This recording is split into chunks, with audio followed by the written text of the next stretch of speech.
Hey everybody, welcome to this little direct video thing. It's unlisted. So if you're watching this, you're one of the few that clicked on the link and are now seeing it. I thought it would be prudent, healthy, and maybe fair to just talk a little bit about my game development journey while I had 5 minutes. I'm actually still in my day job right now, but it's something that's been bugging me a little bit of late, and I thought I would address it for anyone that has either come to my channel or followed me for games development or that kind of thing. I just wanted to get it out in the open, make it very clear what's going on, sort of like an update, but also sort of like I said, being fair and transparent. Because I don't stream so much anymore, because I'm trying to make more videos. I have less opportunity to talk to you about it. So that's where that is. Um, Long story short, about I don't know, about 6-7 months ago, I decided that I wanted to make a video game. And that is still something that I would like to do. However, having no idea what making a video game meant and how that works, can I just say, games developers, my god, you guys are amazing. But not knowing what that meant, I obviously dived straight into coding. I started working on Godot, a little bit on GZ Doom Engine, and that kind of thing. Started really understanding how they work. We, in fact, made things move. It was ridiculous. It was really cool and satisfying to see that work.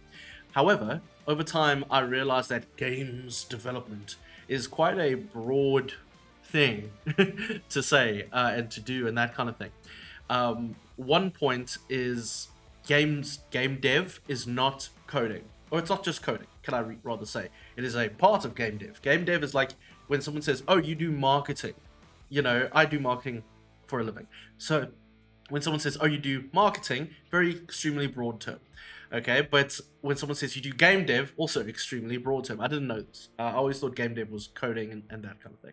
It turns out there are many different pillars inside game dev, which I didn't know. Coding being one, art, storytelling, and copywriting and stuff like that being another. Now, because I don't know how to code, I don't like coding. In fact, I detest it.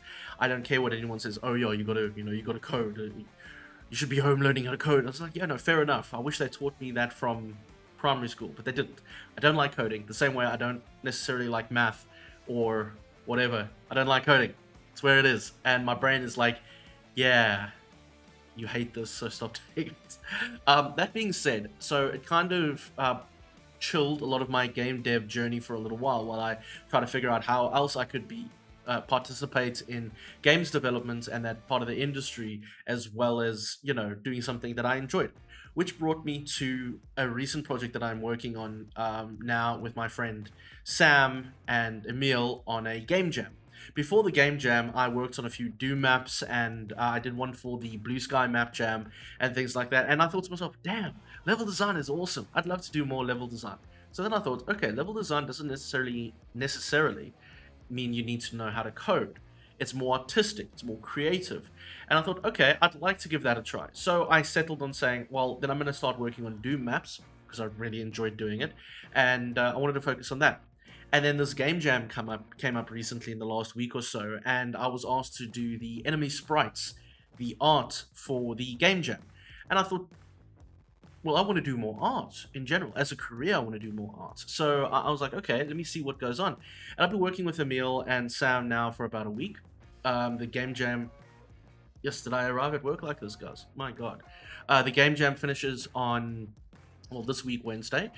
Nearly there. I didn't rush, but my God, I'm moving a lot quicker with this art than I ever thought I would. But it's been an amazing experience. And that's kind of where I started to realize this is what games dev can be for me. Art, level design, direction, that kind of thing, which speaks to my natural propensity for marketing and communication specifically. So I thought, okay, and arts and creativity. So I thought, okay, cool. Well, then game dev. Maybe I started it off wrong. Maybe I needed to try lots of things within game dev and then figure out that, oh, I actually like this thing, and then head into that direction, which seems to be what I'm doing. And I really enjoy it. So when it comes to level design and the philosophy of a game, the storytelling, the narrative direction, sorry, I'm a mess. I need to actually put something in my beard. I need to go for a haircut. This shit. This is how I go to work. That's not great.